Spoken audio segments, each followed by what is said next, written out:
Welcome back to Squawk with me, Bruce Whitfield, singer and campaigner. No, David Shapiro is stockbroker and artist, so we're not talking about him. Singer and campaigner Bob Geldof is set to travel into space as a passenger on a commercial spaceflight. Regrettably, for people who don't like the Boomtown Rats, it's not on an Elon Musk flight because he will be coming back. Space Expedition Corporation is hoping to launch 100 people into space as early as 2014 at the cost of $100,000 per ticket. The first astronauts, castronauts maybe we should call them, will travel 100 kilometers into space, launching from Curacao in the southern Caribbean Sea. Our question is, would you go into space? Would you like to? I think it'd be a jewel. A jewel, that's a Scottish word, is it? Yeah, it's one I've learned since I've been here. You know? but I mean, it would be. But would you be prepared to sell your house in order to go? Nah. Not unless you were maybe terminally ill and you just wanted to have it's on your bucket list and you wanted to throw the whole lot at it. Why not? I think it'd be quite a lot of fun. I think you could take some of Aspen's pools and get there without. but increasingly, and it's becoming the sort of the space race. The commercial space race is quite exciting. It's all of these egotists desperately trying to get their vehicles in space first and generate this the space tourism business. But it's fantastic that they're actually spending and doing it. I give them great. I love Elon Musk. I think he's an incredible man. And he's not scared to blow his money. You know, he's not scared to take these experiments. Well, he's made it, he's lost it, he'll make it again. If he loses it again, it's no big deal. Hey? Exactly, they're tough. Very, very tough. He's not a Nachtschlepper. What's the word? Nachtschlepper. He's not a Nachtschlepper. No, what's a Nachtschlepper? Just someone who schleps along, you know, that you've got to drag along there. So Elon Musk is not a Nachtschlepper? No, you know, someone who's Bob Geldof, you know, really. Is he a Nachtschlepper? Well, yeah, he's famous for making one song, that's it, and suddenly he just occupies the headlines all the time. Oh, tell me why. Hey? I don't like Mondays. I don't like Mondays. That's it. You know. Does anybody else know any other Boomtown Rats song? Did they sing anything else? No, that's it. Yes. He's a Serb. He is, absolutely. Well. There's a fantastic TV series on the BBC called Grumpy Old Men. And all of these people who were so cool and hip 20 years ago become grumpy old men. And amongst them is Bob Geldof, who's just terrible. He joined that team now. He has, most certainly has. No, the young people of today don't understand anything. They don't really understand. Bob Geldof has become a delicious grumpy old man. I saw him at a concert. He did a concert at Taboo in Santon once, and no, he was very good live. He could hold a tune, if you call that a tune. We don't have the details of the top movers and shakers this week because our system has moved and shaken and then collapsed. But there have been some spectacular new highs for companies, Aspen amongst them. We've chatted about Aspen this evening. The one we haven't chatted about is Naspers, which has gone through 900 Rand a share and continues on its stellar rise. This one doesn't need a Bob Geldof to take it into space. It's doing it all by itself. Hey, Naspers, $900. Will you still buy it?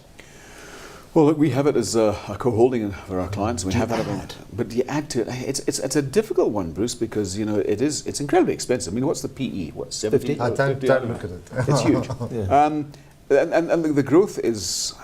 Some people say it's assured because of mainly coming out of Tencent in China, and other things. I mean, things like DSTV, for example. You're not really going to get much in the way of competition to that. Let's be honest about it. So they've been very clever in the way they've structured the business, but. Yeah, I mean, I've seen certain reports saying this thing's going to go to 1,200, target price of 1,200. I mean, we don't understand the Chinese population and how they can grow that business. I think it's, you know, Facebook is at an all-time high now, and I think that Tencent is going to be an absolute knockout company. They're adding to it all the time.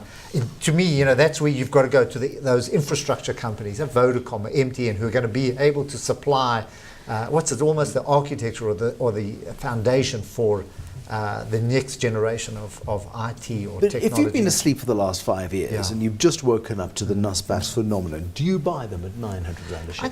I would buy them in moderation. You know, I'd have them as a holding, not going 15% or 20%, but certainly a nice core holding. Finally, I'm not scared to take that kind of a risk on a company that I believe can grow. Suddenly, Steinhoff has come to life. For years, it has traded between 22 and 26 Rand a share. Nobody's believed it. Nobody has got it.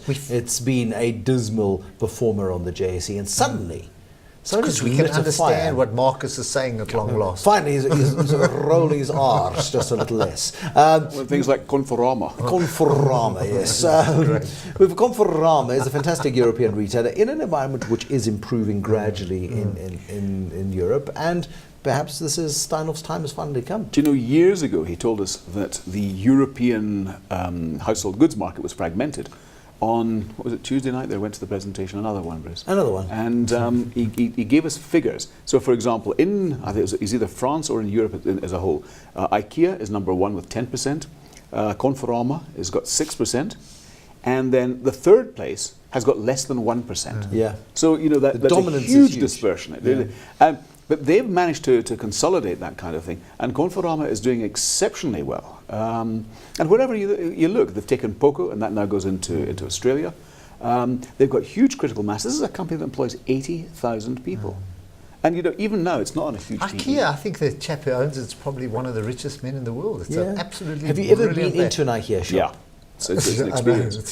You've got to know how to use a screwdriver. It's a little bit like going to Monte Cassino, because you get sucked in the front door and you go into this twilight zone of sub-reality, and you come out at 4 o'clock in the afternoon, which in Britain is then dark and cold and it's winter and midnight effectively, and you've been there for 6 hours, but it's 6 hours of absolute wonder.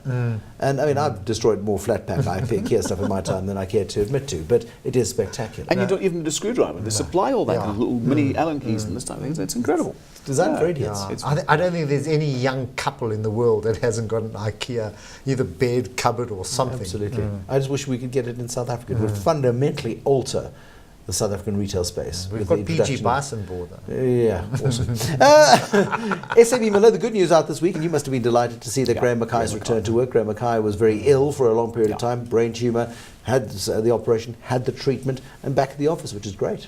Yeah, and it's interesting. Look, I don't know if the two events are connected, but I mean the share price did have quite a rise. Up to nearly 500 rand again. That's right. I mean, Graham has been a tremendous performer, for so many years now. But the handover to Alan Clark, that's what's great about SA it's been seamless. Is that you've got the next generation coming up. You've got your management there. They don't have to go. It's actually they need to write the textbook on how to do succession planning. They really do. Did you go to that presentation? No. Which one? You know what you should do? Here's advice to everybody. Yes. Become a member of the Investment Analyst Society. Yeah. It costs you about 100 Rand a year. 650. How many presentations do you go to?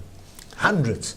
Well, and at every presentation you get an absolute bankrupt. For 120 Rand a year, you can dine like a king.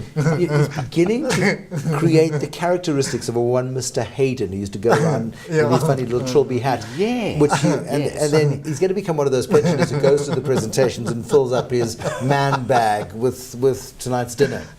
He's developing those tendencies. But what is nice about South Africa, just on that point, David, is the Investment Analyst Society does put on these great presentations. They host them.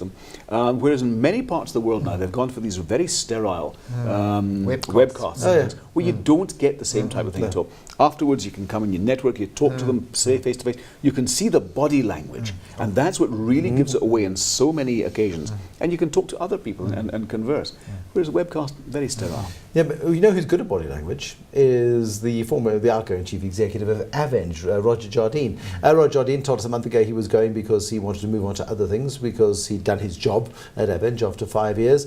Avenge results come out yesterday, telling quite a different story. Shocking. We were just saying earlier, there have been too many instances recently of CEOs just quitting and saying, cheers, I'm out of here, I'm gone, without having a full-blown steward's inquiry into this. And frankly, I don't think it's acceptable. I'm not talking specifically about Roger here. But in principle? In principle, I think it demands that you have a far greater inquiry into what's actually gone. Because, at the end of the day, it's the shareholders who have to bear the burden of this. We find out eventually. You do find out eventually, but then it comes from a governance perspective, there should be better disclosure. We asked him to go because of underperformance. He asked to go because of underperformance. He asked to go because he did actually want. Because also, when somebody does go because they wanted to go, you don't believe it either. Because there is so much obfuscation in the results and in the announcements. Absolutely. At that point, we will leave it. My thanks to my guests, David Shapiro from Aspen and Chris Gilmore from Absa Investments, neither being a Noch-Schlepper. Join us again next week as I want to learn Yiddish. I think it's a fabulous language. Join us again next week as we continue to unbundle the market, shake the walls of the trading environment. Until next week at the same time, same place. Do join us again. From me, Bruce Whitfield. Have a very good evening. Good night.